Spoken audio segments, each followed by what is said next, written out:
5G phone આવી ગયો છે, 5G ફોન આવી ગયો છે અને 5G ફોન આવી ગયો છે. લો બજેટ ની અંદર ઓપ્પો બ્રાન્ડ નો એકદમ 5G ફોન આવી ગયો છે, જેની પ્રાઇસ ની વાત કરીએ તો 11,500 રૂપિયાનો ફોન છે. જેવો કેવો ફોન છે કે ના ફૂટે એવો. આવી રીતે તમે પછાડશો તો પણ આ ફોન ને દીકો વર્કિંગ કમ્પ્લીટલી કરશે અને કશું જ નહીં થાય. આના વગર 5000 mAh બેટરી 11,500 રૂપિયા, અને એનાથી ઉપરનું મોડેલ લેવું હોય તો 12,500 રૂપિયામાં નોર્મલ પાણીમાં પડે તો પણ કઈ નહીં થાય. એના વગર એક બીજું મોડેલ આવી ગયું છે જેનો જોરદાર ફોન છે આર્યો, એ પણ પછાડો પલાડો કઈ પણ નહીં થતું. એ ફોન તમને પડશે 13,000 રૂપિયામાં, 4GB 128GB અને 5G.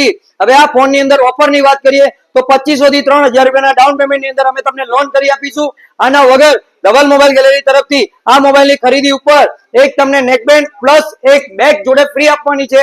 અને જે આ વિડીયોને શેર કરીને આવે છે તો અમારી નવી ઓફરો ચાલુ છે, જેમ કે શેર કરીને આવે છે તો એમને બેગની ઓફર છે તો એ પણ મળશે. તો જલ્દીથી જલ્દી આ વિડીયોને તમારી સ્ટોરીમાં મૂકી દો અને ધવલ મોબાઈલ ગેલેરીમાં સસ્તી પ્રાઇસમાં ફોન લેવા માટે કેટલા રૂપિયામાં? 11,500 રૂપિયામાં 5G, એ પણ ઓપ્પો બ્રાન્ડનો.